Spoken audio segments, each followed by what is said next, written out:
Buenas tardes a todos. Bienvenidos a este foro regional temático de investigación educativa del Consejo Mexicano de Investigación Educativa. En este caso, el foro trata de la evaluación y mejora educativa, prácticas y demandas ante nuevas políticas en México. Todos estamos conscientes de la importancia de la evaluación como un recurso para la mejora de los procesos de gestión institucional, de desempeño de los docentes y la calidad de los aprendizajes.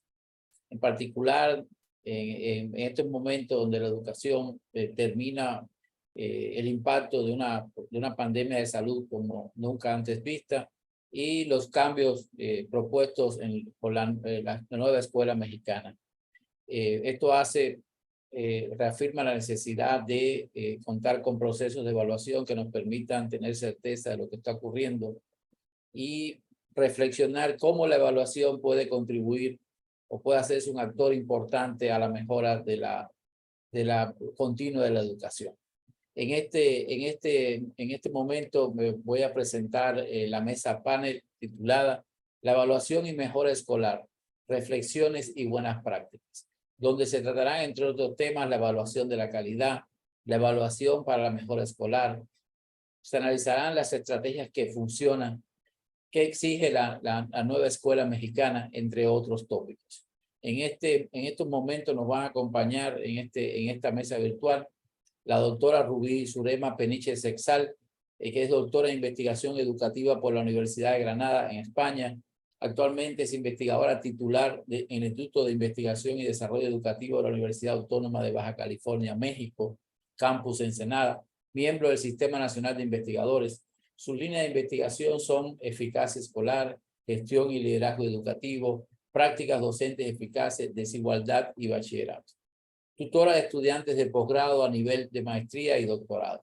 Ha escrito y publicado diversos productos en revistas nacionales e internacionales, miembro activo de la Red Iberoamericana de Liderazgo y Prácticas Educativas y de la Red Mujeres Unidas por la Educación, así como socia titular del Consejo Mexicano de Investigación Educativa. También nos va a acompañar la doctora Guadalupe Ruiz Cuellar, que es doctora en Educación por la Universidad Autónoma de Aguascalientes, profesora investigadora del Departamento de Educación de la Universidad Autónoma de Aguascalientes, es miembro del Sistema Nacional de Investigadores y del Consejo Mexicano de Investigación Educativa. Imparte cursos en pregrado, posgrado en las áreas de metodología de la investigación, evaluación educativa y publicación científica, y dirige tesis de maestría y doctorado. Desarrolla investigación sobre concepciones y prácticas docentes en la educación básica, en particular en el ámbito de la evaluación del desempeño docente y evaluación de políticas y programas educativos. Ha participado en congresos y eventos académicos y ha publicado de manera individual o en coautoría cerca de 50 trabajos. Ha sido editora de la Revista Mexicana de Investigación Educativa en el periodo de marzo de 2019 a marzo del 2023. Por último, me permito presentarles al doctor Pedro Flores Crespo, que es profesor de tiempo completo de la Universidad Autónoma de Querétaro, México, y miembro del Sistema Nacional de Investigadores. Ha sido profesor visitante en la Universidad de Harvard y en el Instituto para la Educación Efectiva de la Universidad de York, en el Reino Unido. Sus principales temas de investigación son el análisis de las políticas educativas y la relación entre educación y desarrollo. Fue coordinador de redes temáticas de la Asociación de Desarrollo Humano y Capacidades que fundó el Premio Nobel de Economía Amartya Sen y la filósofa Martha Nussbaum, así como secretario técnico del Consejo de Especialistas que operó como un órgano asesor del secretario de Educación Pública en el 2005-2006. Desde 2022 es asesor del Coordinador General de la Unidad de Servicios Educativos para la Educación Básica de Querétaro, donde puso en marcha el Laboratorio de Política Educativa para impulsar con las propias comunidades escolares un cambio educativo en escuelas secundarias alejadas. Doctores, bienvenidos. Creo que esto va a ser un espacio muy fructífero de discusión y análisis de la temática de la evaluación en la educación pública, en la educación mexicana, ¿no? Pues adelante, doy la palabra en primer lugar a la doctora Rubí Peniche, que empezará, ¿no?, la plática. Bien, buenas tardes a todos los que nos acompañan en esta mesa a la distancia. Los saludo y agradezco su atención. Y bueno, antes que todo, quiero agradecer al doctor Ángel Valdés del Instituto Tecnológico de Sonora, primero porque haya aceptado participar en este proyecto que tenemos preparado para ustedes en los siguientes meses y que empezó desde el mes pasado, ¿verdad? Sobre evaluación dentro de estos foros regionales que el COMIE establece. Y bueno, que hoy me acompaña como moderador de la mesa. Gracias, Ángel.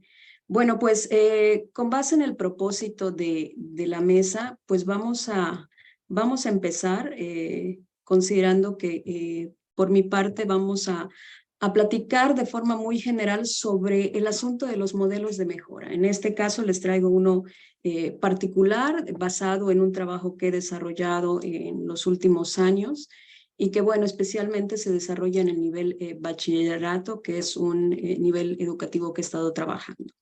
No es mi propósito netamente hablarles del proceso metodológico, cómo lo desarrollé, sino más bien establecer experiencias, situaciones que puedan destapar intereses posteriores, intereses a futuros estudios y que remarquen necesidades de atención en nuestro contexto escolar.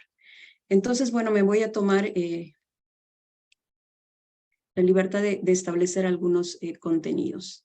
Bueno, ¿por qué hablar de un modelo? Se le llama en cuestiones estrictas un modelo de mejora, aquella presentación de elementos que están concatenados, que están integrados y que entre ellos pueden determinar el entendimiento o el devenir de un centro escolar o un conjunto de centros escolares y que van hacia buenas prácticas. Y esto está basado especialmente en este estudio que les dije y que se desembocó dentro de este modelo de mejora de la eficacia.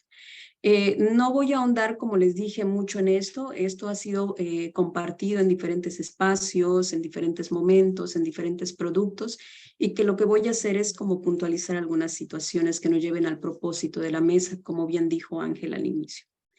Para desarrollar un modelo de mejora que nos lleve a buenas prácticas, es necesario establecer, por supuesto, una necesidad, un problema, una situación que amerite atención y que requiera de situaciones que nos permitan atenderlo. Esto pensando en donde cada uno de ustedes esté presente en algún nivel educativo, alguna escuela o algún sector. En nuestro caso fue pensar en el nivel bachillerato, que bueno, pues con ciertas necesidades a nivel nacional requiere de mucha atención. Por supuesto, al pensar una metodología que sea pertinente, viable, óptima y que nos lleve a determinar qué recursos necesitamos. Esto nos lleva también a pensar en qué datos o el manejo de datos empíricos que puedan ser requeridos. Para el modelo que les voy a compartir, se requirió de un estudio que llevó poco más de 4 años y que para esto hay que pensar que requerimos de insumos, datos o informes que vengan, por ejemplo, en este caso, de bases de datos secundarias a través de pruebas estandarizadas y de profundización no estructurada o más acercada a actores. Esto nos lleva a una comprensión más integral de los centros escolares para evitar esos juicios de valor que a veces son como, a medias, ¿no? De forma muy general, el estudio se basó para proponer el modelo en una parte primera a través de datos, de bases de datos secundarias, ¿sí? Usamos una prueba estandarizada, en este caso el Exani 2, que a través de un sexenio de datos nos permitió desarrollar estadística avanzada a través de modelos multinivel. Lo que hicimos es analizar las escuelas con base en el resultado de los estudiantes y su nivel de contexto de las escuelas que nos permitan su comportamiento de ellas y nos permitió pues ver cómo a través de más de 100 escuelas a nivel de medio superior nos permitió ver cómo es esto. Hicimos un corte de las que estaban arriba y cómo están abajo y pudimos determinar casos que son sumamente relevantes para ver. ¿Qué nos permitía esto? Identificar aquellas escuelas que requerían de atención, aquellas que marcaban como de alta eficacia y de baja eficacia, considerando tanto el contexto de la escuela como sus resultados de los estudiantes. Hicimos ese corte mucho más particular y luego, bueno, pues nos fuimos a una parte más profunda. No nos podemos quedar a medias en lo que dicen los datos duros. Tenemos que ir para ver qué es lo que nos dicen los actores y con esto nos acercamos a los directivos, a los profesores, analizamos documentos, planes de mejora, actas de academia, etc.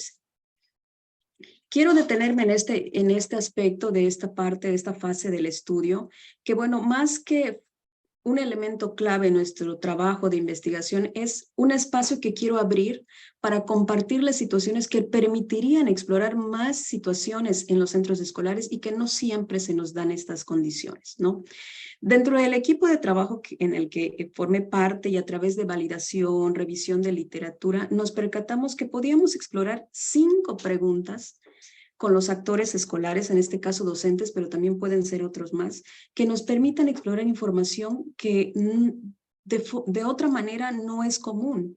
Entonces, incluso puede ser un espacio para que otros que tengan ese interés vayan explorando. Pudimos encontrar que si se acercan, por ejemplo, a sus profesores o a otros actores y les preguntas, por ejemplo, a qué razones o factores le atribuyen los resultados de las escuelas, puedes obtener una información súper valiosa. También el preguntarles respecto de qué estrategias mejor le funcionan en el aula respecto de docentes, igual sale información sumamente valiosa. El preguntarles si se les presenta alguna dificultad con algún alumno, perdón, de la índole que sea, si tienen algún protocolo, cómo le hacen, también te da el reflejo claro de lo que ocurre en la escuela. Y también la evaluación de los estudiantes es muy, muy relevante. Entonces, el preguntarles qué les funciona, con qué puede ser más efectivo la evaluación, qué estrategias también. Y por supuesto, no menos importante el clima. O sea, qué hacen para generar o no un buen clima, cómo le hacen con conflictos, con quiénes y a quiénes recurren. Entonces, estas fueron situaciones que al compartirles, también yo les invito a que reflexionemos sobre qué puntos son pues relevantes para explorar situaciones que en condiciones quizá pues no perceptibles nos pueden dar resultados interesantes. Bueno, en este caso el COVID pues nos reflejó muchísimas cosas que no esperábamos y que seguramente pues a muchos también les ha reflejado esto. El modelo que nosotros propusimos en este equipo de trabajo que formé parte es este gráfico que les voy a presentar y que también se está trabajando para hacerlo público de forma muy, muy descrita. ¿Y qué significa? En términos pues muy generales, es una propuesta que nos permitiría ser sensibles hacia qué ver para poder comprender las prácticas de las escuelas. No es un modelo a modo, no es un recetario, sino situaciones que nos permitirían como abonar a esa comprensión y que nos haga ser como más contextualizados sobre lo que ocurre en las escuelas. Entonces, por ejemplo, es sumamente relevante pensar que para que yo comprenda los centros escolares tengo que saber sobre su contexto, la escuela misma y el aula. Estos 3 elementos, al integrarse, pues nos dan un entendimiento general. El primer subelemento es la descripción de la escuela, saber desde su historia, el contexto histórico, el nivel socioeconómico que rodea a la escuela, entre otras cuestiones. Dentro de la propia escuela está la dirección, quiénes dirigen a las escuelas, el liderazgo mismo, entre otros elementos. ¿Cómo planea la escuela? Que este es un elemento que casi al final de la presentación voy a retomar sin alargarme. ¿Cómo le hace para planear? ¿Con qué se le da seguimiento? Y que a veces en muchos casos no se le preste esa atención. El manejo, la gestión o la resolución de cuestiones del clima es sumamente relevante. El docente, por supuesto, de saber quiénes son los docentes, cómo planean, cómo preparan sus cursos, cómo enseñan, cómo se le evalúa al docente y se le regresa el resultado, es sumamente relevante para comprender estas buenas prácticas y ese trabajo de las responsabilidades profesionales. Por lo tanto, también pudimos evidenciar que en la manera en la que se le atienda al estudiantado con protocolos, proyectos o situaciones en las que él sepa dónde dirigirse con situaciones pertinentes, hacen la diferencia. Y el último y no menos importante es la relación que se tenga la escuela con el entorno. Desde gestionar recursos, cómo comunicarnos con los padres de familia, también dependiendo del nivel educativo, esto hace la diferencia entre las escuelas. Por supuesto, esto abona a un logro integral del estudiantado y pues todos esos elementos son relacionados. De forma muy concreta, quiero compartirles una infografía que en su momento se elaboró para compartir a la comunidad escolar, a los informantes y a todos los tomadores de decisiones. En esta infografía lo que hicimos es desembocar 8 elementos que si me preguntan qué podría de forma muy concreta ayudar a comprender sobre la mejora en las escuelas, en este caso media superior, pero seguramente son elementos que pueden ser incluso adaptados a otros elementos. Aquí los puedo resumir. No estoy diciendo que son los únicos, son los que más se representaron en el estudio y que de cierta manera los hemos estado trabajando para validar. Entonces, vamos a comenzar de forma muy concreta. Para hablar sobre eficacia o mejora en las prácticas escolares, se dice que un primer elemento es conocer a los estudiantes, saber quiénes son, qué características tienen. No podemos saber de punto inicial a final toda la historia del estudiantado, pero al menos con expedientes básicos, el saber qué situaciones presentan y así anticipar o atender cuestiones muy pertinentes. Otro elemento es la participación de los padres y madres de familia. Identificamos que incluso los papás son muy buenos gestores para recursos y que en muchos casos no se sabe. La comunicación con ellos es muy importante. En algunos casos es más complicado que otro, pero los padres, tutores o madres de familia son claves para esto. El tercer punto, que bueno, pues por cuestión de tiempo no me podría yo detener, pero es sumamente relevante, es ¿qué tanto están las condiciones sociolaborales tanto de directivos como profesores? Sabemos que esto depende mucho del nivel educativo y del sistema en el que esté, pero esto, pues, si queremos que mi profesor esté comprometido, que tenga una cultura de pertenencia, entre otras cuestiones, tengo que revisar cómo está. Y sé que muchas veces no está en nuestras manos esas cuestiones, pero sí podemos ser portavoces de esto, de gestores, ¿sí? El punto 4 es en qué medida los recursos materiales y didácticos están. Sé que esto implica cuestiones económicas, pero bueno, el pensar o al menos ser conscientes que en la medida en que se tenga lo básico en una escuela, independientemente de las condiciones, pues eso puede ayudar. El punto 5 va enfocado más al docente. ¿Qué tan actualizado está mi profesor? ¿Qué tan adaptado están las necesidades didácticas, estrategias, metodologías didácticas, adaptación a situaciones de contenido, de disciplinas? Eso también marca la diferencia. El clima no solo en la escuela y en el aula es determinante, sino además la gestión de esto. Un séptimo punto es el trabajo del directivo, que aunque parecería que es un trabajo agotado, todavía es un escenario de trabajo y también depende mucho en dónde se presente. Al menos en educación media superior es un asunto que no termina de trabajarse, sobre todo el tipo de contratación, la gestión, la formación, que ya se tiene un gran avance, pero se reitera mucho más en ese trabajo. Y por último, también no menos relevante, es la planeación. La planeación encontramos que es un asunto que requiere de mucha atención. Identificamos y evidenciamos que en muchas de las escuelas, no puedo decir que esto sea en otros niveles educativos, pero al menos en este, la planeación se hace de forma muy sistemática, como acostumbrada dentro de esa cultura de trabajo, y que esto requiere de un cuidado mucho más puntual, con un verdadero diagnóstico para saber si los recursos, los tiempos, los insumos, la inversión de tiempo y el resultado que se obtenga es pertinente a lo que se diagnosticó, ¿no? Y bueno, elementos adicionales. Esto es lo que yo les decía, se requiere, hay que puntualizar que se requiere más información para la planeación escolar. Y a veces, bueno, pues no es culpa neta de la comunidad escolar, a veces se carece de una gestión, de un guía, de una formación continua o establecida. Y bueno, por supuesto queda explorar lo que ocurre en las aulas. Hay mucha investigación, pero hay que saber cómo estos estudios dentro del aula se puedan integrar para comprender de forma más completa lo que ocurre. A manera de reflexiones finales, desembocando esto a cuestiones muy puntuales de evaluación, si nosotros haríamos uso más o procuráramos el desarrollo, gestionáramos más el desarrollo de investigaciones o generación de datos sobre lo que ocurre en la educación mexicana, tendríamos insumos e información muy valiosa. Sabemos que han cambiado muchas situaciones, no hemos tenido información y la información que se tiene la hemos estado generando.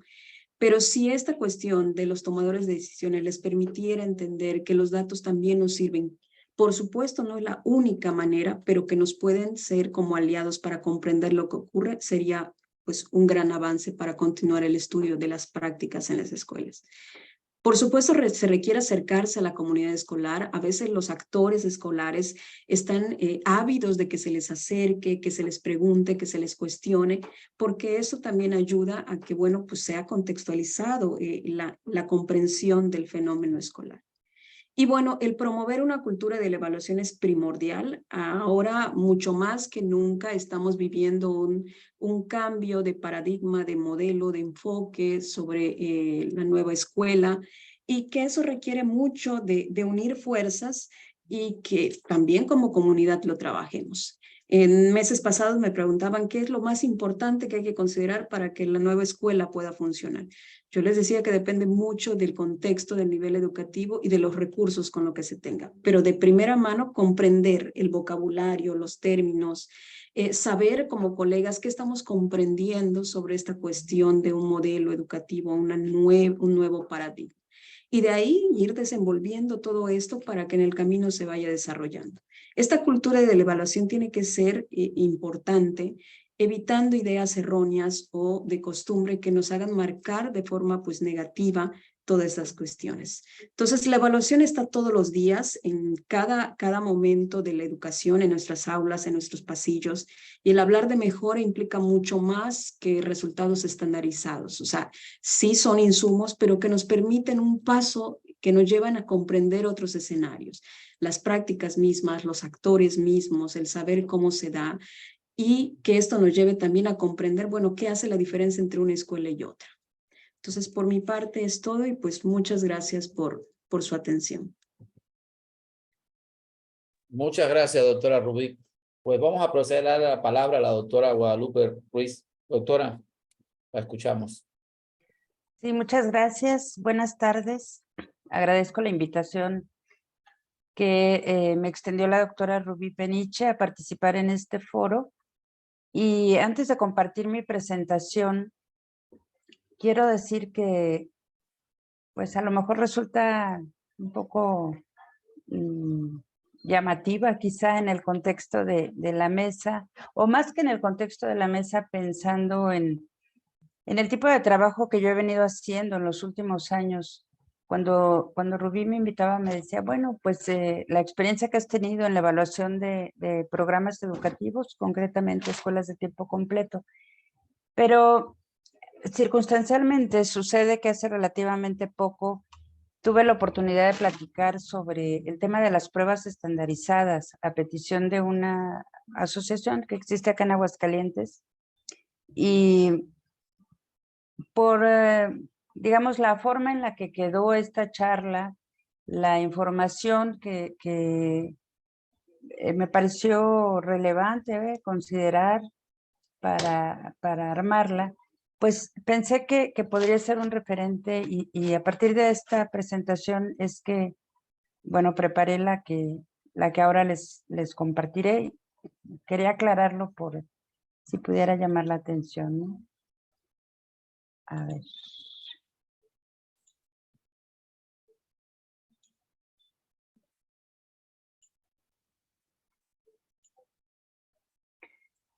Fíjense, de hecho, el tema es, o el título, digamos, de esta presentación es ¿qué le pueden aportar las pruebas estandarizadas al sistema educativo? Porque por ahí iba la inquietud fundamental de quienes me pidieron que participara en una reunión de esta asociación.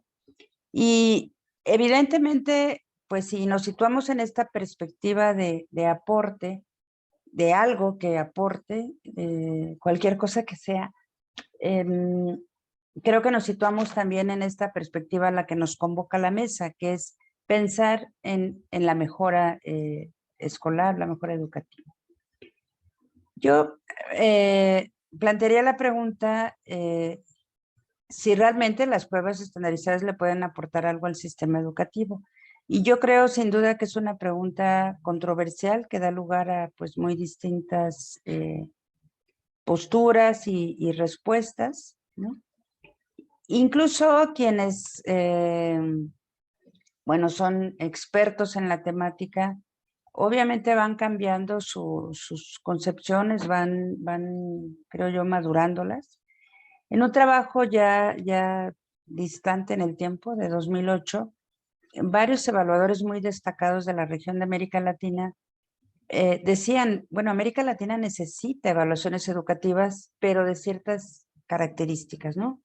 Evaluaciones que ayuden a visualizar los resultados educativos del conjunto de estudiantes, y se consideraba que la evaluación estandarizada justo permitía o permite lograr esta visión pues de los estudiantes de un sistema educativo, ya sea que lo veamos en una cierta demarcación, en una cierta delimitación geográfica o tipo de servicio educativo, más allá de lo que en cada aula ocurre. Se consideraba que pues estas evaluaciones tienen la capacidad de entregar información sobre el real acceso al conocimiento y las capacidades que alcanzan las y los alumnos, más allá de la cantidad de años de estudio que tengan, ¿no? O sea, porque a veces podemos hacer una asociación entre los grados de escolaridad que posee una persona y de ahí asumiendo que domina los contenidos planteados, por ejemplo, en la educación primaria, pues asumimos que tiene esos conocimientos. Cuando las evaluaciones precisamente nos dejan ver esta distancia que sabemos que existe entre el currículum prescrito, el enseñado, el aprendido y el evaluado, ¿no? También en este trabajo, pues ya distante, como decía, los autores comentaban que las evaluaciones estandarizadas ayudan a hacer visibles aspectos centrales de la labor educativa, ¿no? Aspectos como si se está aprendiendo por parte de los alumnos lo que se espera, el grado de equidad o inequidad en el logro de los aprendizajes, la evolución a lo largo de los años, tanto en los niveles de logro como en la equidad en el acceso al conocimiento, un poco también en qué medida y cómo las desigualdades sociales y culturales inciden sobre las oportunidades de aprendizaje de los estudiantes, la diversidad de prácticas educativas existentes en escuelas y aulas, los efectos que tienen en los logros educativos, las inversiones en programas educativos, cambios curriculares, etc. Todo esto obviamente contemplando que no sean solamente las pruebas estandarizadas como tales las que se utilicen, sino esto que ha sido una práctica muy común, bueno, ya muy extendida en diferentes sistemas de evaluación educativa, de aplicar justamente instrumentos que permitan obtener información sobre variables socioeconómicas, culturales, personales, y no se diga del propio contexto educativo, ¿no? Como elementos que ayuden a entender precisamente los logros de aprendizajes. Bueno, la pregunta es si, digamos, estos planteamientos de hace ya, pues, más de una década, ¿no? De hecho, 15 años, las evaluaciones, ¿son planteamientos sostenibles? ¿Las evaluaciones estandarizadas logran realmente alcanzar estas expectativas? Bueno, aquí yo cito a 3 autores, Fernández, Alcaraz y Solá, que dicen, son críticos, evidentemente, como podemos ver en esta cita, donde señalan que el valor de las pruebas estandarizadas se atribuye a que supuestamente valoran el aprendizaje del alumnado de forma masiva y lo atribuyen a los efectos del sistema educativo al que pertenecen los estudiantes, permitiendo así supuestamente arrojar luz sobre sus carencias o bondades. Pero dicen, el esquema es tan sencillo como lineal. El sistema educativo produce aprendizajes en los estudiantes y la medición de tales resultados permite determinar el valor del propio sistema educativo, lo que a su vez señala con claridad qué cambios deberían introducirse para mejorarlo. Y aquí yo creo que está el meollo de una de las críticas fundamentales que se pueden hacer hoy en día a los sistemas de evaluación educativa y a sus diferentes procedimientos y herramientas.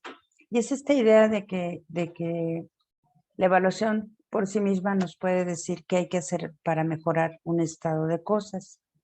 En alcance, podríamos decir también, siguiendo a Murillo y a Román, que o sea, desde una mirada crítica, ¿no? Que las evaluaciones estandarizadas exacerban una mirada crítica y descalificadora sobre las escuelas y los estudiantes más pobres y vulnerables, quienes también inevitablemente van a ser quienes exhiban los peores resultados según este indicador. Y eso, bueno, yo creo que en la experiencia de nuestro país está más que probado, ¿no? Con el paso del tiempo se fueron refinando los resultados, la forma en que se compartían, la información que se divulgaba, lo cual la forma en que se comunicaba, pues, lo cual no impedía que se hiciera un uso muy pernicioso, ¿no? Es decir, muy descalificador, como dicen estos autores, de las escuelas que atienden a la población más vulnerable del país, porque pues son las escuelas que obtienen los resultados más bajos. Aparte de otros efectos que han tenido las evaluaciones, como el enseñar para la prueba, evaluar solamente las materias que al final de cuentas son más accesibles a la evaluación bajo estos procedimientos. Ahora, lo cierto es que en la historia de América Latina, no solo de México, sino de varios países de la región, los sistemas nacionales de evaluación educativa pues se instalaron, particularmente desde la década de los 90 del siglo pasado, y es innegable que han hecho algunas aportaciones, ¿no? a los sistemas. La investigación en la materia identifica varios usos, como definir la agenda política. O sea, las evaluaciones estandarizadas han tenido esa capacidad de definir, pues, por dónde tendría que caminar o la toma de decisiones en materia educativa. Ha sido también información que ha servido para informar ejercicios de planeación estratégica a distintos niveles del sistema, incluidas las escuelas. Acá en Aguascalientes desarrollamos hace varios años un proyecto para identificar cómo se devolvía y qué información se devolvía a las escuelas y qué hacían con ella, docentes y directivos. Y pues en buena medida la idea era que fundamentaran sus ejercicios de planeación estratégica en esta información. También se ha identificado su uso para focalizar programas de intervenciones, sobre todo donde los resultados de aprendizaje son más deficitarios, orientar la definición del currículum y los materiales educativos, evaluar o incentivar a docentes, como ya sabemos, entre las prácticas pues que han sido más cuestionadas, y otra también cuestionada, clasificar o generar un ranking de escuelas que pues al final lo que provoca es competencia entre ellas. Bueno, para cerrar, una obra más reciente, ya está solamente de Ravela, es a mi juicio pues un evaluador muy connotado, muy reconocido, porque además sus reflexiones no se estancan, ¿no? Sino que él sigue muy atento al contexto y va aportándonos nuevos elementos. Él plantea en un texto de 2015 que algunas de las limitaciones que ha tenido la evaluación educativa en América Latina tienen que ver, en primer lugar, con que se han seguido hasta el momento caminos excesivamente simples o simplistas con relación a las complejidades del sistema del quehacer educativos. Dice él, hemos sido excesivamente optimistas o ingenuos con respecto al poder de la evaluación para producir cambios. Hemos pensado en la evaluación en forma excesivamente autocontenida, no como parte de un conjunto más amplio de acciones y elementos de la política educativa.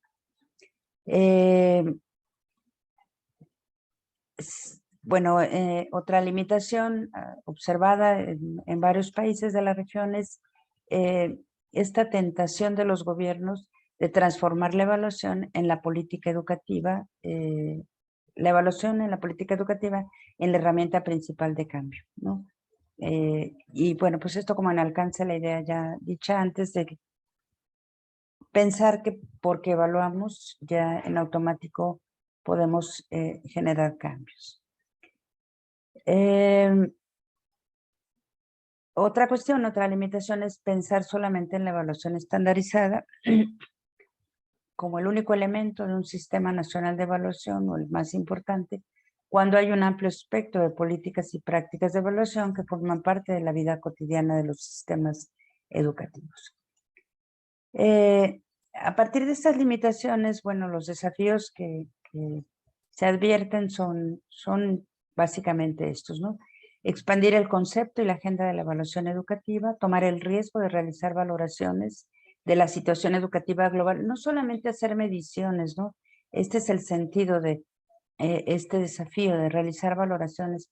A veces nos quedamos produciendo información esperando que otros tomen esa información para valorar al sistema, cuando quienes estamos inmersos en el proceso mismo debemos de asumir que la evaluación es hacer valoraciones. Desarrollar el campo de la evaluación de la implementación y el impacto de programas educativos, que es un campo pues muy importante y sin embargo poco desarrollado en nuestro país en particular. Ampliar la noción de los aprendizajes o resultados educativos que deben ser evaluados desde la perspectiva del derecho a la educación, ¿no? Aquí también se advierte como un cierto viraje o tránsito. Lo vimos, yo creo que en el extinto Instituto Nacional para la Evaluación de la Educación, un viraje de hablar de calidad educativa a derecho a la educación, ¿no? Y que no es nada más un cambio de términos, sino que tiene un contenido conceptual evidentemente distinto. Bueno, establecer una concepción de la rendición de cuentas públicas desde la perspectiva de responsabilidad compartida. No son solo los docentes, no son solo las escuelas, es la sociedad en su conjunto. Construir una combinación equilibrada de pruebas de evaluación formativas y con consecuencias o fuertes, ¿no? Que también es un tema que ha estado desde hace tiempo planteado sobre la mesa. Y en el mismo sentido, pues acercar las evaluaciones externas con las de aprendizajes en las aulas. Y bueno, ya para concluir, bueno, porque veníamos hablando de las evaluaciones estandarizadas, estas informan de manera pues, importante, valiosa, sobre la calidad educativa, y ya entrecomillado, porque es un concepto que ya está como muy puesto en revisión, pero no es un indicador completo, ¿no? de la misma. Por lo mismo, pues aunque es un componente esencial de un sistema integral de evaluación educativa, no es el único tipo de evaluación relevante. Y la conclusión yo creo que más importante es que la evaluación es condición necesaria, pero no suficiente para mejorar la educación. Entonces hay ahí como yo creo el principal desafío, ¿no?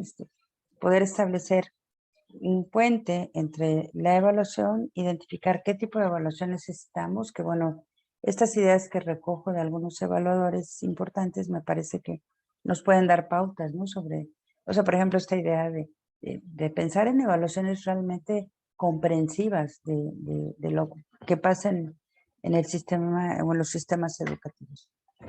Pero un puente entre esa evaluación que realicemos y la mejor cosa que sabemos que no es fácil, ¿no?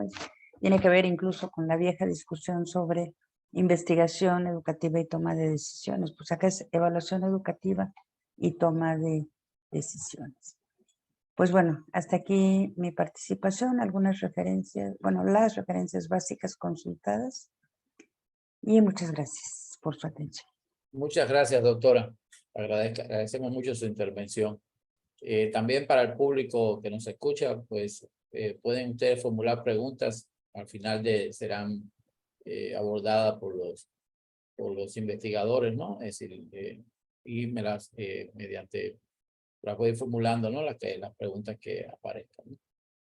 Vamos a darle entonces la palabra al doctor Pedro Flores. Doctor, lo escuchamos. Sí, muchas gracias. Ahí ven la presentación. Perfectamente, doctor. Sí. Bueno, pues lo primero agradecer a Rubí su invitación para este foro, y es un gusto estar compartiendo la mesa con Lupita, contigo, Ángel, y con todos los que nos ven. Y bueno, pues congratularme de que el COMIE sigue siendo un espacio de discusión al organizar estos foros temáticos regionales. Muchas gracias. Yo quiero presentarles una iniciativa reciente que estamos emprendiendo aquí en Querétaro, gracias al apoyo de la Unidad para los Servicios Educativos en Educación Básica del Estado, que se llama el Laboratorio de Política Educativa. Es un proyecto que trata de amalgamar algunas de las cuestiones que tanto Rubí como Lupita, de hecho ellas fueron comentaristas del documento base del laboratorio, mencionaron, pero es una estrategia más aplicada, digamos. Pues agradecería muchísimos comentarios y críticas porque vamos iniciando con esta iniciativa. Pues el objetivo de esta presentación es esto, como les digo, presentarles los elementos de este proyecto y discutir sus potencialidades y limitaciones. Y para eso he dividido la presentación en 5 partes principales. La primera, quisiera dar un encuadre de la evaluación que creo que es importante en estos momentos. Luego hablar del laboratorio, porque el laboratorio se explica mucho a partir de esto que hemos vivido últimamente, sus objetivos, cómo trabaja, su método, qué llevamos hasta el momento, qué cosas hemos observado como resultados y qué sigue. Y como les digo, sus comentarios serán de mucha valía. Entonces, primera parte del encuadre. Creo que es importante situar y ir trazando, pues, de dónde venimos históricamente. Y me parece que la evaluación empieza a tomar un auge aquí en México, a partir, creo que de estas nuevas tendencias de gerencia pública, en donde se hablaba que era necesidad, o había la necesidad de racionalizar el gasto, de tener indicadores de desempeño, dado a la manera en cómo se manejaron los asuntos públicos, tanto en los 70s, en la década de los 70s, como en los 80s. Entonces había que ser más racional en muchas cosas. Llega la nueva gerencia pública, me parece que es una perspectiva que apuntala bien la evaluación, y creo que de ahí hacia acá ha habido cambios interesantes. Llega el Acuerdo Nacional para la Modernización, que curiosamente ahí no se hablaba, fíjense, de evaluación como tal, como una política, ¿no? Específica. Las 4 políticas de la NEP, pues ustedes recuerdan que era la descentralización, la formación docente, el cambio curricular y la participación social. Pero luego en 95 todavía en el régimen de partido único se hacían evaluaciones en la SEP internas, y luego se hace la evaluación de TIMSS, de ciencias y matemáticas, y ahí los resultados no le favorecen al país y la Secretaría de Educación decide ocultarlas. 95, ¿no? Hace no tanto tiempo, menos de 30 años. Y esto creo que es importante hacerlo notar. En 97 llega el cambio de régimen, el régimen de partido único se acaba y empieza a dar parte a la democracia más competitiva y a la alternancia partidista que llega en el 2000, que llega a la alternancia sin desmantelar los esquemas corporativos sobre los que funcionaba el sistema educativo mexicano, ¿no? Los líderes sindicales se ponían de acuerdo con las autoridades, en este caso el presidente, ¿no? Para tener ellos el control de la vida de los profesores y entonces a cambio pagar el precio por eso. Pero también llegan otras influencias del exterior, y una de ellas fue la aplicación de PISA en el 2000, ¿no? Si mal no recuerdo fue en ese año, y a partir de ahí es que se empiezan a generar datos dentro del país, tanto en el INE, con Scale, en PISA, que nos hacen falsear ya nuestra idea de que todas las cosas en México se hacían bien y que éramos revolucionariamente innovadores, cuando pues sabíamos que la expansión de los servicios escolares se había hecho bien, pero la calidad de la educación no. Y eso lo apuntan pues desde los años 60, 70 los colegas del Centro de Estudios Educativos, y después se corrobora con estas pruebas. Pero a la par de que llegan estas pruebas, el debate también público sobre la educación es más intenso, más álgido, precisamente porque se muestran estos datos. En 2006 también se crea una prueba estandarizada, Enlace para Educación Básica, donde tenía el objetivo, era una prueba, si ustedes recuerdan, censal, de entregar a las familias los puntajes que lograron sus estudiantes, ¿no? Y eso era como una de las estrategias de enlace. Después, en el periodo 2006-2012, llega enlace media superior, y se empiezan a hacer cosas extrañas, como bien dijo Lupita, por llamarles de alguna manera. Me parece que si en el 95 se ocultaba la información, 15 años después ya pareciera que no se sabía qué hacer con ellos. 5 años después, no se sabía qué hacer con estos resultados. Había juicios apresurados, ¿no? Los encabezados de la prensa, México, un país de reprobados, a partir de los primeros resultados de PISA, se empiezan a hacer estos rankings y algo que fue totalmente negativo, ligar los resultados de las pruebas enlace a estímulos económicos de maestros y escuelas en el 2012, incluso el gobierno de Felipe Calderón puso una meta compuesta con puntajes de PISA, como si fuera una meta nacional de que había que subir los puntajes y pues bueno, eso genera efectos no deseados, pues todos se quieren mover hacia la prueba. La búsqueda de los culpables era otra, que es algo muy común en nuestro país, siempre uno evade responsabilidades y anda buscando el culpable por otros lados, y eso también lo vimos. Copiar lo que algunas escuelas supuestamente hacían bien de manera acrítica y entonces tratar de hacer las mismas cosas, ¿no? Sin reflexionar que no podía ser así. Y bueno, la pregunta es, y bueno, entonces la evaluación cómo está contribuyendo a la mejora. Y después, en este periodo, empiezan a haber las tensiones entre el INE y la SEP. Tensiones que podrían haber sido también positivas. Me recuerdo cuando a la SEP se le entregan los resultados de deserción o de abandono, el subsecretario Tuirán se molesta bastante, y pues bueno, pues ni modo que se moleste, ya ni modo, pues él es un funcionario, el INE era un ente autónomo, y pues ni modo que se enojara, pues no había razones, pero empieza a haber tensiones de otra índole. A la par, yo creo que no debemos olvidar que en todo este recorrido, los cuerpos técnicos de evaluación en nuestro país avanzaron y fueron, México fue, me parece, y yo creo que en algunos sentidos sigue siendo un referente de evaluación a nivel latinoamericano. En 2013, ya más para acá, el INE parsimonioso del 2002, que evaluó, hacía pruebas con un tamaño reducido, se convierte en un INE grande, donde tiene que evaluar todos los elementos del sistema, incluidos los profesores, ¿no? Los docentes, y esto creo que es un punto que fue fuertemente cuestionado, y se empieza a pensar, como diría el maestro Alberto Arnaud, en el evaluacionismo, es decir, en esta idea que la evaluación va a cambiar al sistema educativo, ¿no? Lo cual pues, era, como bien apuntó Lupita, una cosa ingenua. Después Enlace se cancela, da paso a Planea. En este periodo la evaluación, como les digo, empieza a ser fuertemente cuestionada, empiezan los tiempos electorales y bueno, pues se usa la evaluación como una manera de fijar una agenda muy distinta a la que habíamos tenido en los últimos 20 años, ¿no? Se cancela el INE y aunque alrededor de 1,200 investigadores, académicos, maestros firmamos que no se debía cancelar, pues se cancela con una falacia diciendo que era un órgano persecutor del magisterio, lo cual pues, no era verdad, pero políticamente era muy, muy rentable. Pero sigue la duda de cómo la evaluación está mejorando las escuelas, ¿no? Y esto, el vínculo, el eslabón perdido entre evaluación y mejora, no, pues no, era eso, un eslabón perdido, y creo que fue una de las cosas que muchos no pudimos articular para explicar cómo podría la evaluación mejorar o ayudar a la mejora.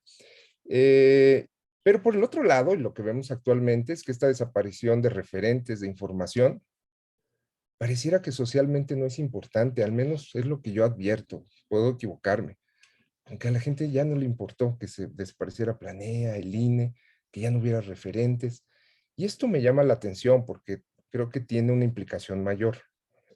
Pareciera que ya los datos ya no importan, ¿no? Estamos en la narrativa de la posverdad, del alternative facts, de los otros datos. Y esto es algo que en este momento me parece importante discutir, ¿no? Creo que esto es algo que me llama la atención. Bueno, después de este encuadre del tema de la evaluación y la mejora, ¿por qué un laboratorio de políticas?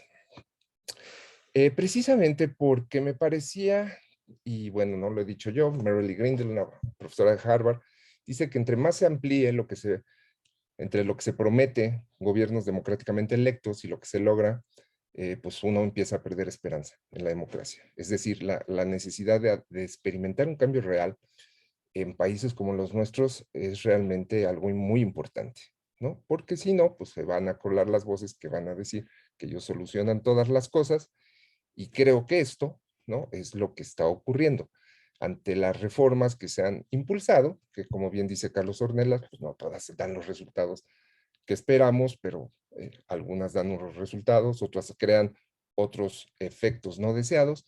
La necesidad de experimentar un cambio real dentro de las comunidades escolares creo que es algo importante, ¿no? Eso es por un lado. Por el otro lado, el maestro Carlos Muñoz Izquierdo en el 2005 hace un estupendo texto en donde después de hacer los análisis de los sistemas educativos, él dice, no hay fatalismo que nos impida avanzar. Y el laboratorio nace precisamente con la idea de cuestionar de que aunque las escuelas, y es lo que ve Rubí en sus modelos de educación eficaz, se estén ubicadas en contextos adversos, hay otros elementos que las hacen que las personas aprendan. Y esto es creo que muy valioso, ¿no? Es algo que a mí me sugiere y me da la idea de que, como diría el maestro Muñoz Izquierdo, pues no hay fatalismo que nos impida avanzar. Por el otro lado, explorar un uso distinto de la evaluación. Por esto que les comento, me parece que los datos, la información, ya no están siendo valiosos por sí mismos. Los marcos de interpretación de esos datos están cambiando. Y ahí creo que hay que pensar en el sentido que nosotros podemos darle a los datos para impulsar cierto cambio o tener una dirección de actuación o de acción pública. Creo que estamos en un momento en que la idea con la que en algún momento en la que muchos creímos del evidence-based policy, me parece que ya ahorita es totalmente ingenuo, pero hay que pensar cómo podemos dar un nuevo sentido a los datos, en los marcos de interpretación y en los marcos histórico-políticos donde estamos ubicados, ¿no? Esto creo que es importante, encontrar un sentido de la información para el cambio. Y por el otro lado, en los análisis que varios colegas habíamos hecho sobre política educativa, hay una queja constante en que lo que se hace en los niveles top, en el top level o el top, en las grandes espacios de decisión, no tiene ninguna conexión con lo que ocurre en la vida escolar, ¿no? La vida escolar es lo más importante y de ahí deben de surgir las propuestas. Creo que es un reclamo bastante justificado. Sin embargo, creo que analíticamente no están despegados esos planos de actuación. Tantos no están despegados, como le decía un profesor de una secundaria de aquí, le decía, pues tantos no están despegados, profe, que si mañana la SEP dice no pago, pues no, usted no recibe su salario, ¿no? Y eso es una estructura arriba de lo que usted hace acá abajo. Entonces, hay una conexión. Lo que pasa es que analíticamente hemos perdido, a mi juicio, creo que hemos perdido la idea de cómo están esos planos de actuación conectados. Y creo que el laboratorio podría resarcir este tipo de vacío analítico yendo a buscar información de otro tipo que son las evaluaciones estandarizadas. ¿Por qué en Querétaro?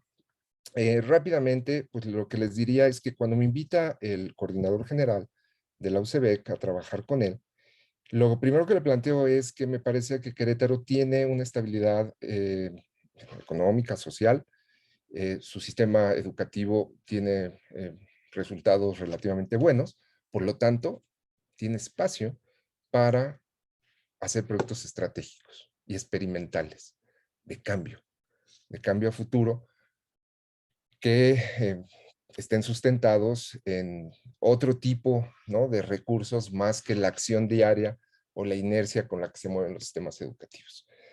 La otra es que las condiciones, los equipos técnicos de la UCB son realmente buenos. Llevan trabajando 20, 30 años en cuestiones muy importantes. Tenemos información valiosísima en Querétaro. Incluso tenemos una hoja del alumno donde por cada alumno nosotros sabemos cómo está teniendo su desempeño y su logro escolar.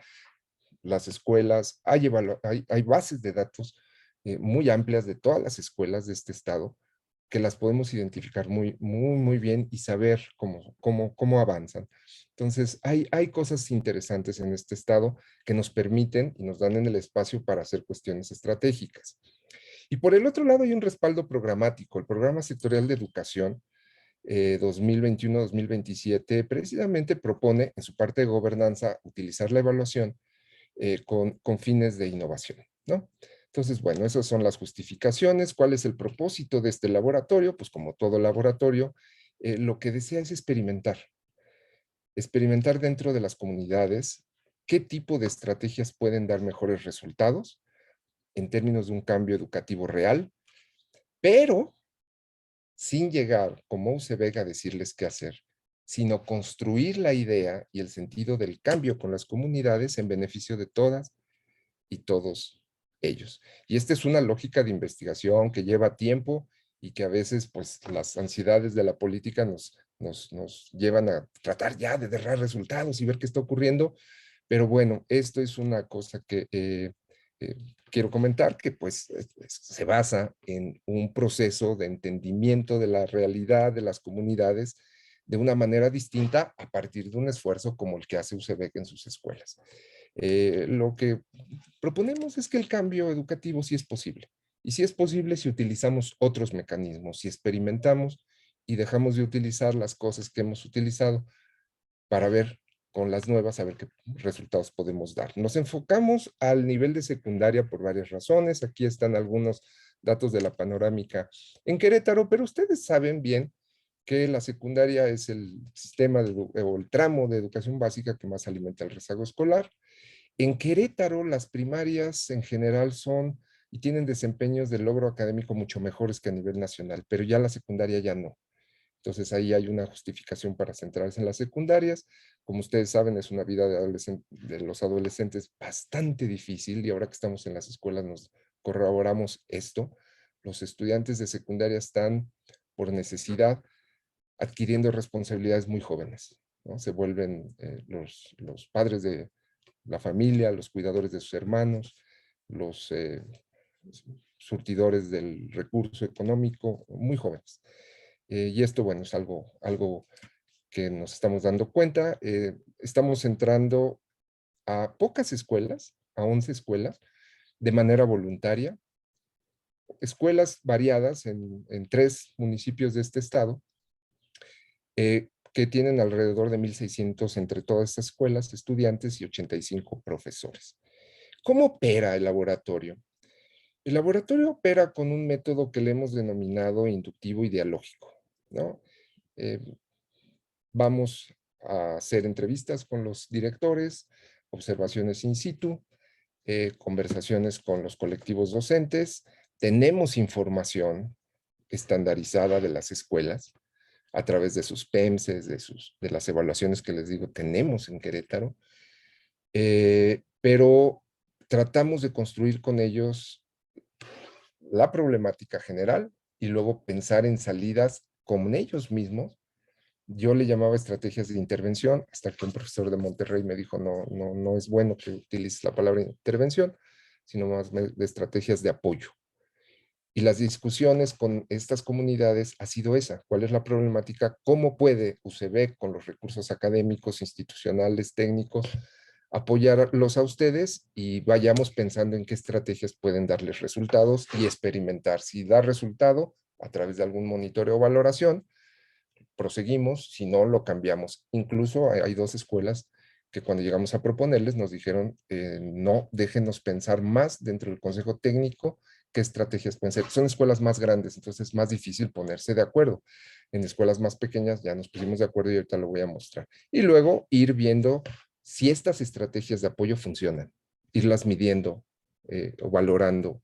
Y aquí, fíjense, valorando, monitoreando, no necesariamente, digamos, evaluando, ¿no? Sino viendo cómo cambia la conducta de los actores escolares para imaginar o dejar esas intervenciones o imaginar otras y luego también para nutrir la agenda de investigación educativa de la UCEBEC. La UCEBEC tiene un departamento de investigación educativa y es donde está claro el laboratorio. ¿Qué resultados tenemos? Muy rápidamente, para no consumir el tiempo y tener la discusión con todos ustedes. Bueno, pues lo primero que puedo decirles es que como un proyecto de investigación, ¿no? Con una aplicación práctica dentro de una unidad político-burocrática del Estado de Querétaro, no ha sido fácil entrar, pese al respaldo del coordinador general, Y entonces desarrollar el esquema de colaboración interno es algo que logramos. Tanto lo logramos que identificamos las escuelas que podrían ser parte del laboratorio y elaboramos las guías de entrevista y pudimos estar dentro de las escuelas con la venia de la UCB y con la venia de los directores y los supervisores. Hay una creación de una red de escuelas. El proyecto es totalmente voluntario. Cuando yo he hablado con los directores y les he dicho, este proyecto se trata de impulsar una mejora y es voluntario. Ustedes deciden si entran o no y no tiene nada que ver con un control burocrático o con una evaluación pública, sino con la mejora y con la discusión de los temas que a ustedes les interese poner en la mesa y que UCB pueda apoyar. Y algunos han dicho, no, no me interesa, ya lo hablé con mi colectivo y no hay ningún problema. Seguimos trabajando con las que sí sí quisieron. No ha sido fácil vencer algunas resistencias, tenemos alguna experiencia en cuestionamientos fuertes de las comunidades, ¿no? Al equipo de investigación, pero me parece que lo hemos subsanado y es algo que mis colegas, ¿no? Que me acompañan en este proyecto, lo hemos observado.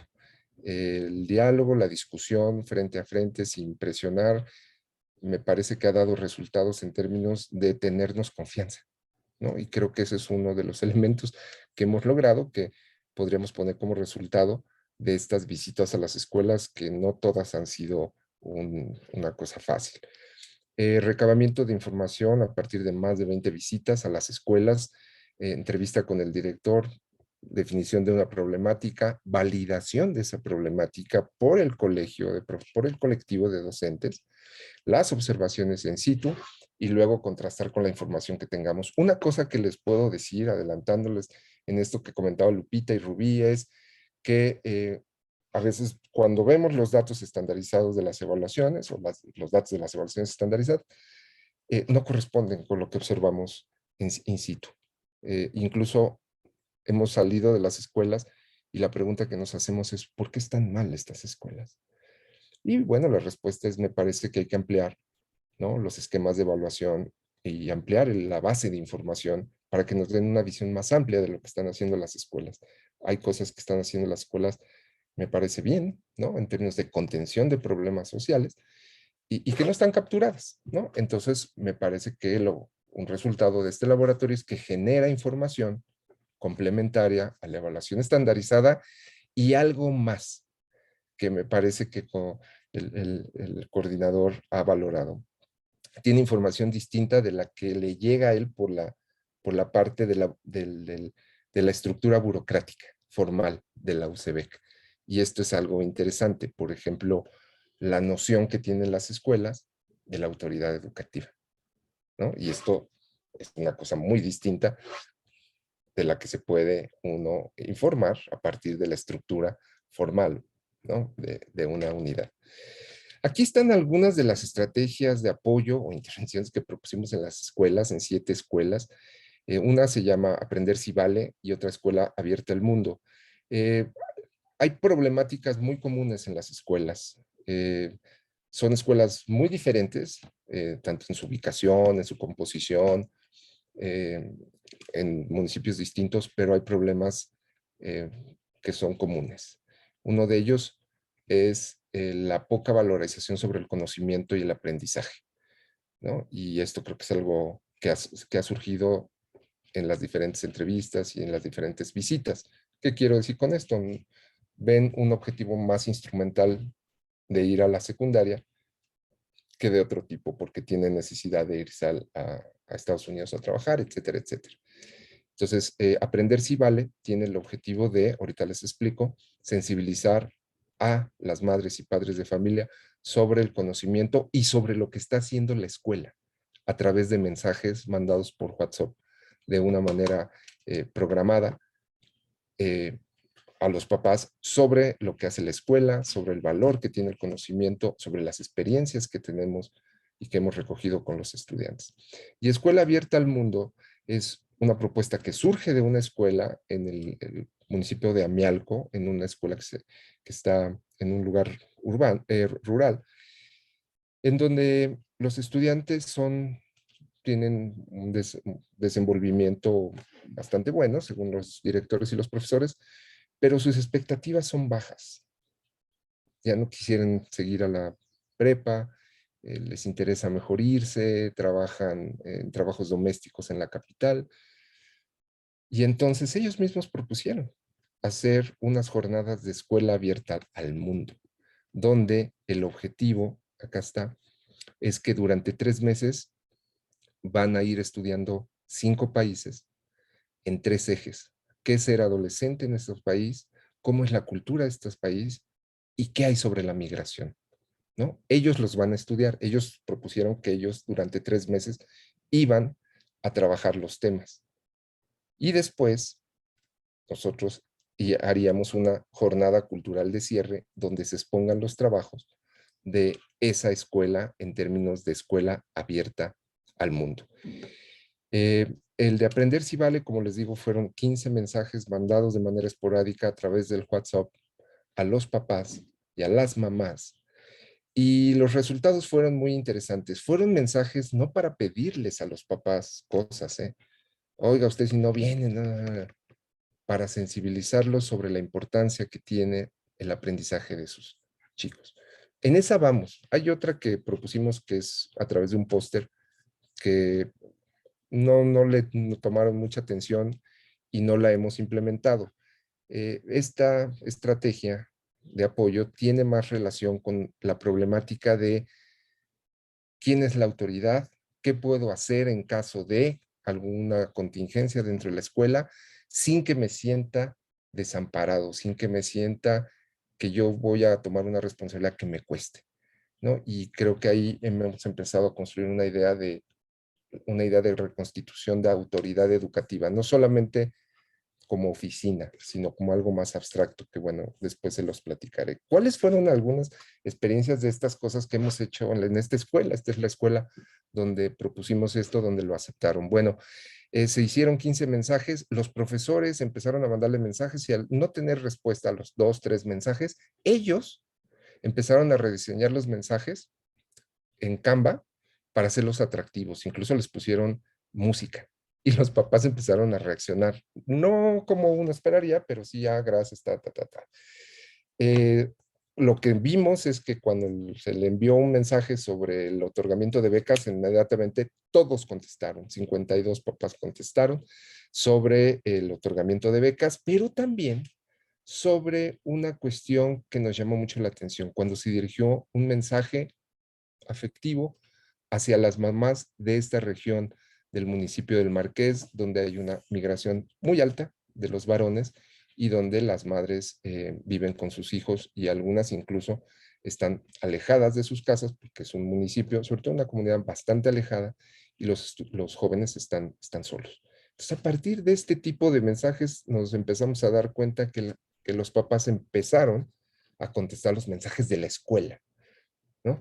De hecho, cuando les preguntamos al final, oiga, usted, aquí se acabaron los mensajes, quisiera seguir recibiendo información, el 30% dijo que sí, y el resto no dijo que no, pero no contestó, ¿no? Entonces fue ahí una idea de cómo poder ir acercando a los papás a partir de estos mensajes de sensibilización. Incluso un papá migrante contestó cuando se le dijo que el conocimiento es importante y que el dinero era importante, pero más seguir formándose para que no se padecieran las calamidades que pasa a la gente que tiene que emigrar. Y contestó el papá desde Estados Unidos el mensaje y se está planeando una actividad con este papá dentro de la escuela.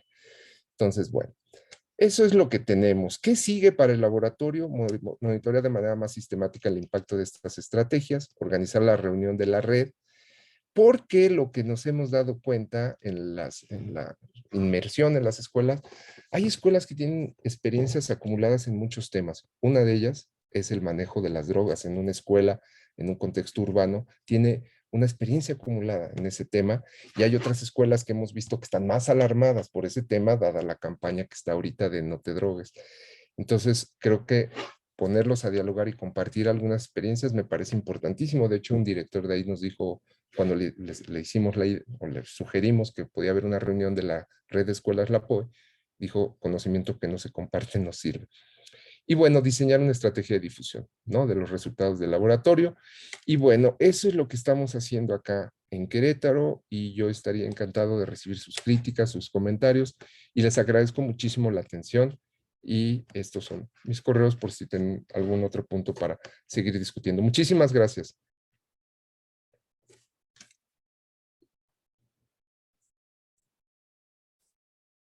Gracias, doctor Pedro, muy amable. Voy a pasar a hacer unas preguntas que tengo en el chat. Bueno, aquí le preguntan a la doctora Guadalupe Ruiz, ¿puede la evaluación formativa dirigida al docente y su práctica ser estandarizada? ¿Te la repito, doctora? Sí, por favor. Sí, dice, ¿puede la evaluación formativa dirigida al docente y su práctica ser estandarizada? Bueno, desde mi punto de vista, es complicado, ¿no? Pensar en que una evaluación formativa pueda ser estandarizada, si no es que prácticamente imposible, porque creo que uno de los principios de la evaluación formativa es su reconocimiento de la peculiaridad, contexto del sujeto al que se evalúa y la pretensión de, a través de la evaluación, generar información que de vuelta al docente, en este caso, pueda ayudarle a mejorar su práctica. Y creo que la evaluación estandarizada tiene demasiadas limitaciones como para poder identificar esto, ¿no? Es decir, por eso, para, no sé, como repensar los sistemas de evaluación, el tema de cómo hacer trabajar con cierta armonía, ¿no? La evaluación externa, que por definición suele ser estandarizada, con la evaluación que se realiza dentro de las aulas, que es la que podría, no necesariamente lo es, o no lo es siempre, ¿no? Considero, pero que es la que más fácilmente podría ser evaluación formativa. Digo, en el acto de repensar un sistema educativo, es como sencillo decir, bueno, tenemos que pensar en estrategias de articulación entre ambos tipos de evaluación, pero no es sencillo hacerlo, ¿no? O sea, se ha intentado, por ejemplo, en el caso de la evaluación de alumnos, que se le dé un uso formativo a la evaluación que resulta de la aplicación de pruebas estandarizadas. Y la verdad es que es muy complicado porque cada evaluación tiene un propósito específico y sirve para ese propósito. No puede servir para todos, ¿no? Yo creo que son carriles diferentes que sí deberían de tratar de conectarse en alguna medida, pero reconociendo que son estrategias, procedimientos distintos, ¿no? Con propósitos distintos también. Pues es lo que se me ocurre decir en respuesta. Gracias. No sé si alguno de los doctores quiere aportar algo a esta pregunta. Bueno, voy a pasar a la segunda pregunta. Si que quiera lo puede contestar, ¿no? Es decir, los referentes y elementos para desarrollar instrumentos de evaluación. No sé si alguien quiere. Referentes y elementos para desarrollar instrumentos de evaluación.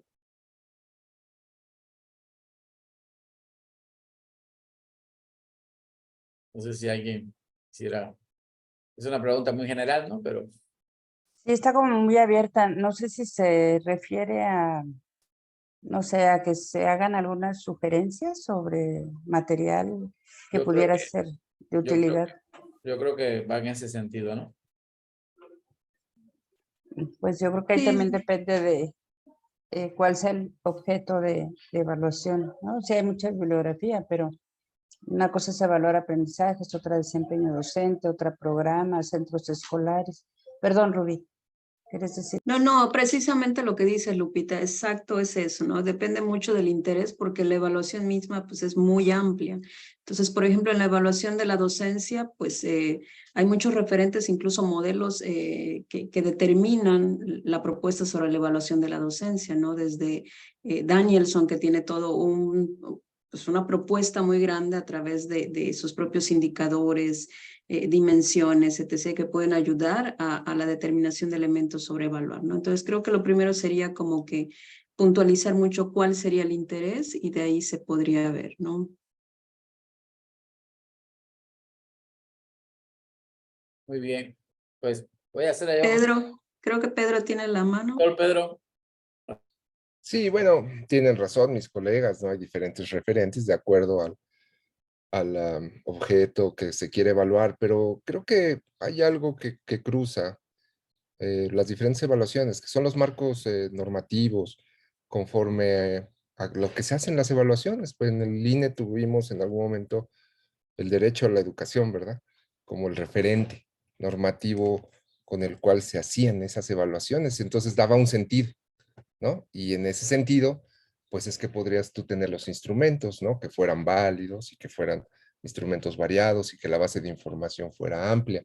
Entonces, eso por un lado, ¿no? Los referentes normativos, los instrumentos, y algo que creo que fue algo muy debatido en el INE en algún momento, los usos de la información, ¿no? Uno siempre piensa en los elementos que tienen que estar implicados en la evaluación y a veces los usos se dejan de lado y en los modelos de uso o de diseminación de datos, lo que vimos es que son importantísimos, casi al parejo de hacer pruebas rigurosas técnicamente hablando, ¿no? Entonces, el uso de los datos es una cosa que es muy importante tomar en cuenta y que, bueno, varios colegas en el INE lo tomaron muy en cuenta.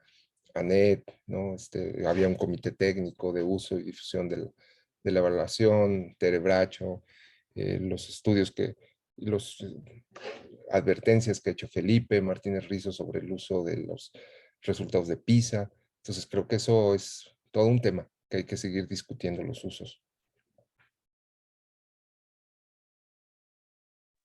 Muy bien. Voy a permitirme entonces, ya que no tenemos tantas preguntas, hacerle yo algo. Yo no sé mucho de evaluación, entonces me voy a permitir hacerle algunas preguntas, ¿no? Así aprendemos.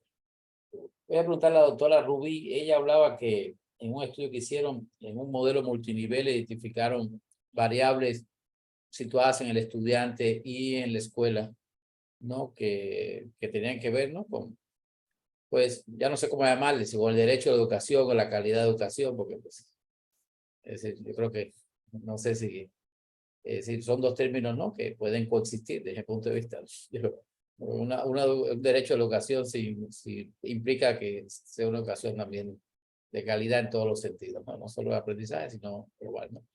Pero ¿qué variables fueron las que identificaron, doctora, como más relevantes? Porque sí planteó usted una serie de escenarios de participación de los padres, la planeación, pero ¿cuáles son las variables que encontraron más relevantes para explicar, pues, aparte del desempeño de las escuelas?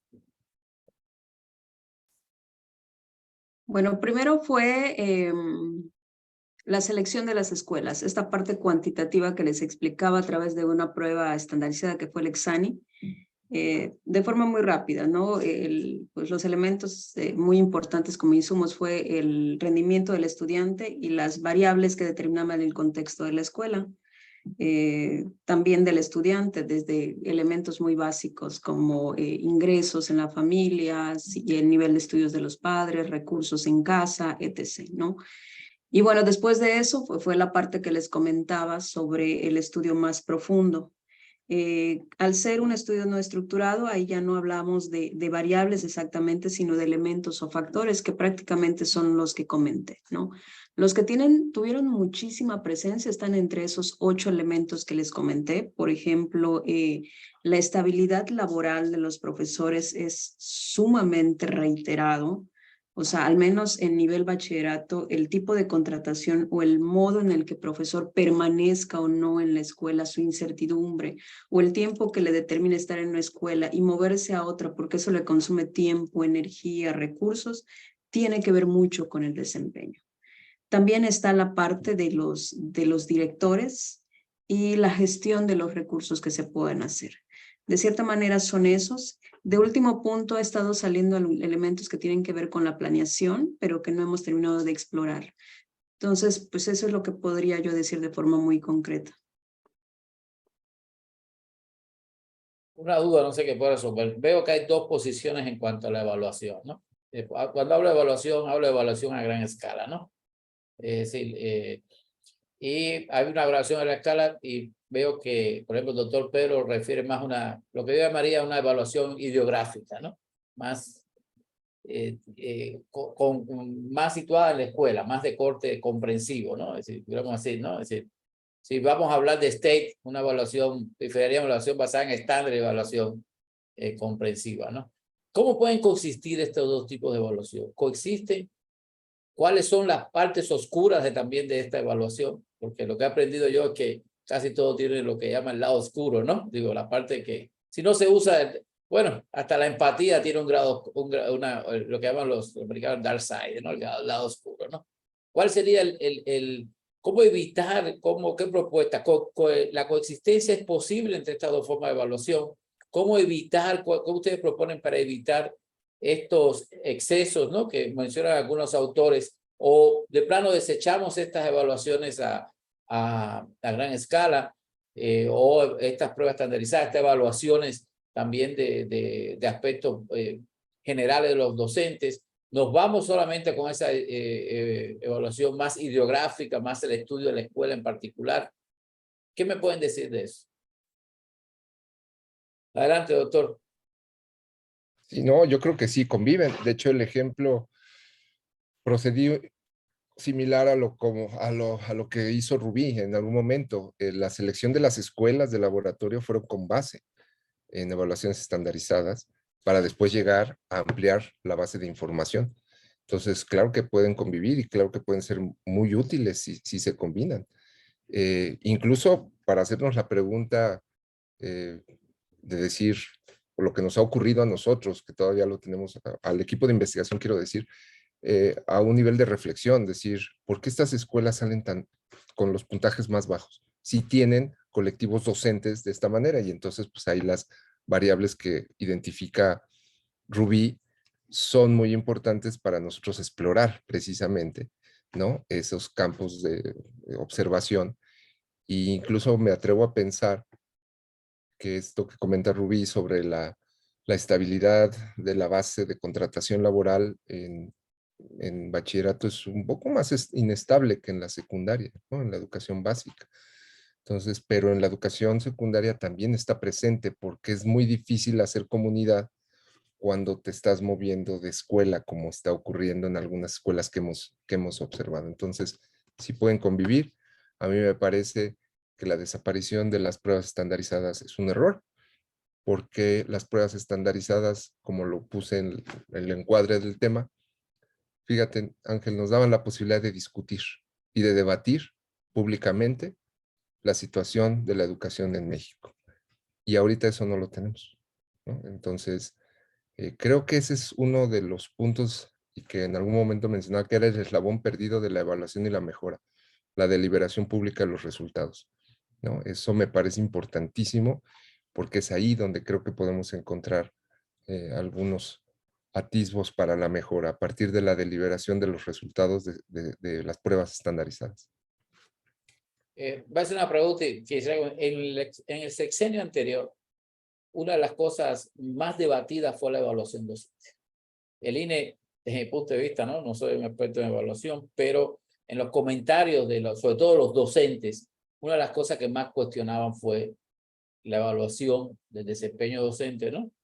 La manera en que se hacía las pruebas e incluso las medidas que se tomaban a partir de esa evaluación. Es decir, y ahora me parece que poco hay cierto temor a hablar de evaluación cuando se habla de los docentes, ¿no? Entonces, pues, ¿qué podemos hacer? Porque pues, son como dos posiciones, ¿no? De un poco, no sé qué opinión tienen, ¿no? En este caso, Rubí, la doctora Guadalupe, son como posiciones ¿qué va a pasar? ¿Cuál es la propuesta para llegar a un punto quizás intermedio, ¿no?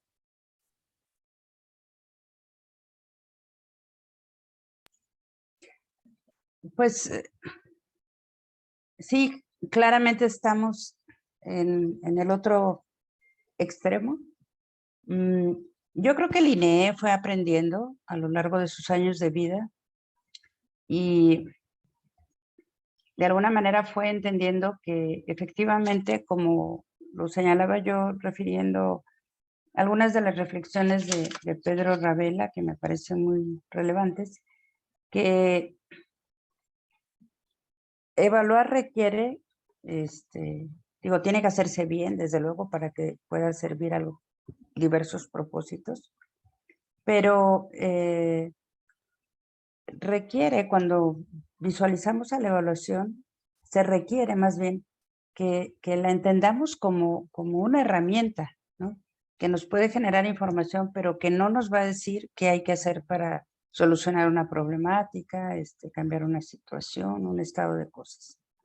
Yo creo que el INEE fue aprendiendo, pero tuvo también algunas experiencias pues muy cuestionadas, y este terreno de la evaluación del desempeño docente pues fue una de ellas, ¿no?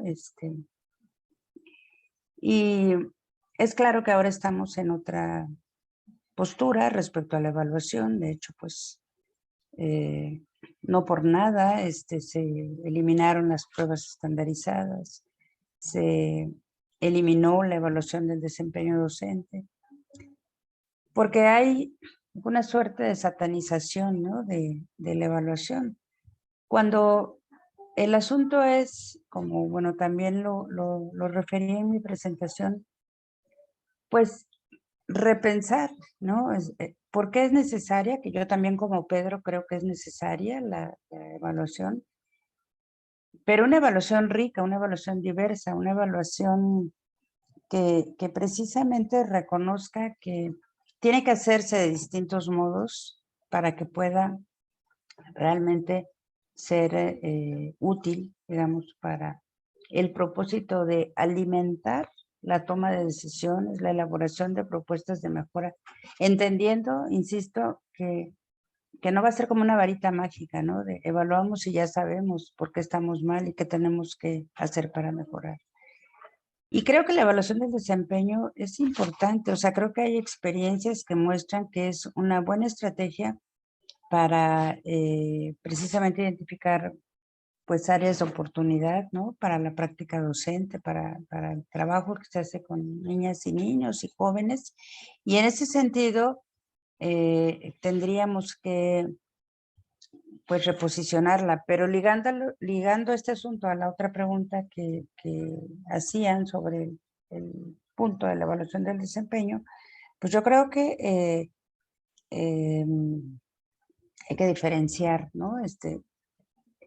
Las diferentes intencionalidades con las que se puede hacer la evaluación, y Pedro también ya lo subrayaba, ¿no? Yo creo definitivamente que pues que lo mejor es impulsar una evaluación formativa, ¿no? Estandarizando lo que se puede estandarizar, quizá, porque el problema también es que en un sistema educativo como el nuestro, tan grande, es como muy complicado pensar en una evaluación ideográfica, ¿no? Que vaya más allá de la información que en ese contexto, con ese docente y en ese momento, produce. Si queremos en una escala mayor, es casi inevitable, pero no asumir que de ahí se puede concluir que quién es un buen docente, ¿no? Quién está haciendo bien las cosas y quién no. Gracias. Pues no sé si alguien quiere aportar algo más. Pues creo que ha sido muy rica esta plática, ¿no? Es un tema verdaderamente controversial, ¿no? En estos momentos, ¿no? Y creo que estoy de acuerdo con Pedro, ¿no? Es decir, en la academia todo lo que dé punto de discusión es útil, es rico. Sí, lo peor en la academia, lo peor en cualquier sistema político educativo es no discutir. Es decir, ¿no? Esconder las cosas o no tener información para discutir. Pues yo no me queda más que agradecerle, ¿no? La presentación. No sé si Rubí le pongo las constancias o... Si gustas una, Ángel, y adelante. Voy a compartir la pantalla. Aquí voy a compartir. No sé si están viéndolo. Voy a este caso ilustrar, ¿no? Con la constancia, ¿no? Del doctor Pedro Flores. Pues en este caso el Consejo Mexicano de Investigación Educativa, ¿no? Y las universidades que participamos en esta red del noroeste, pues otorgan la presente constancia al doctor Pedro Flores Crespo por haber participado en la mesa panel de evaluación y mejora escolar, reflexiones y buenas prácticas. En el marco del Foro Regional Noroeste, la evaluación y mejora educativa, prácticas alternativas y demandas ante nuevas políticas en México. Es decir, y pues firma en este caso la doctora María Guadalupe Oliver Telles, que es la presidenta del comité, el doctor José Alfonso Jiménez Moreno, director del IDE, y la doctora Rubí Surema Peniche Sexal, organizadora del foro. Doctor, muchísimas gracias, siempre es un placer escucharlo. Y bueno, pues así también ya que puse vamos a ponerla a aprovechar. No sé si hay algo más, algún comentario. Bueno, en ese tono fueron las constancias, ¿no? Para dejar de compartir. No sé si Rubí, si hay algún otro comentario, algo al respecto, alguna otra invitación para las actividades del foro. Sí, primero disculpar a Pedro, me acaba de avisar que se le fue la luz hablando de cuestiones de mejora. Pero bueno, se disculpa y agradece también tu moderación en esta mesa. Muy bien hecho. Y bueno, pues también agradecerle a Guadalupe Ruiz, excelente colega y bueno, muy buena aportación que ha tenido interés en la mesa y en las redes. Y bueno, ya para cerrar, también invitarles a las siguientes actividades que les iremos compartiendo. La siguiente será el 23 de agosto, donde tendremos una mesa de expertos que discutirán sobre las prácticas docentes, ya enfocado más a cuestiones de ejecución en el aula, en diferentes perspectivas y niveles educativos, y ya les daremos detalles de eso. Igual va a ser en esta misma red de transmisión y pues ya les daremos más detalles.